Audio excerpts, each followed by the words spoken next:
பெங்களூரு கோர சம்பவம் தொடர்பாக ஆர்சிபியிடம் விளக்கம் கேட்டிருக்கிறது உள்துறை. விவரங்களை செய்தியாளர் பாரதராஜாவிடம் கேட்கலாம். பாரதராஜா வணக்கம்.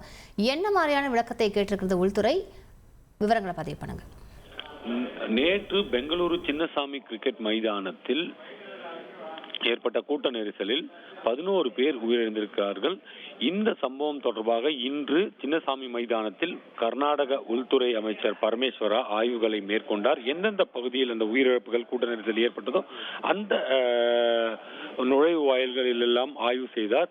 இதன் பின்னர் செய்தியாளரிடம் பேசும்போது இது தொடர்பாக, இந்த சம்பவம் தொடர்பாக ஆர்சிபி மற்றும் சின்னசாமி மைதான நிர்வாகத்திடம் விளக்கம் கேட்க இருப்பதாக கூறினார்.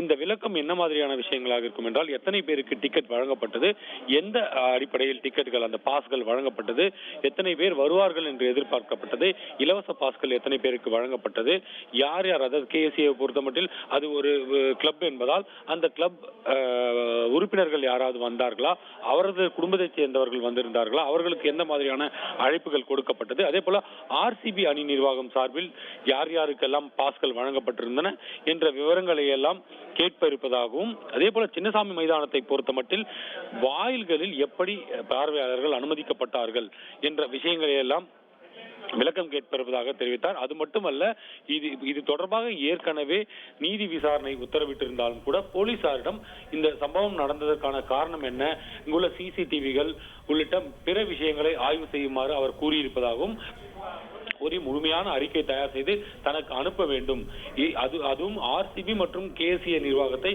தானே சந்தித்து அந்த விளக்கத்தை கேட்க இருப்பதாகவும் அவர் தெரிவித்திருக்கிறார். அது மட்டுமல்ல, இன்னொரு முக்கியமான விஷயம் என்னவென்றால், எதிர்காலங்களில் இது போன்ற கூட்டம் அதிக அளவில் கூட்டம் கூடும் இடங்களுக்கென பிரத்யேக ஸ்டாண்டர்ட் ஆபரேஷன் ப்ரொசீஜர், அதாவது பிரத்யேக நடைமுறைகளை கையாள்வதற்கான ஒரு திட்டம் வகுக்கப்படும். வரும் காலங்களில் என்ன பெரிய கூட்டமாக இருந்தாலும் அந்த இடத்தில் இந்த நடைமுறைகளை பின்பற்றித்தான் செயல்பட வேண்டும்.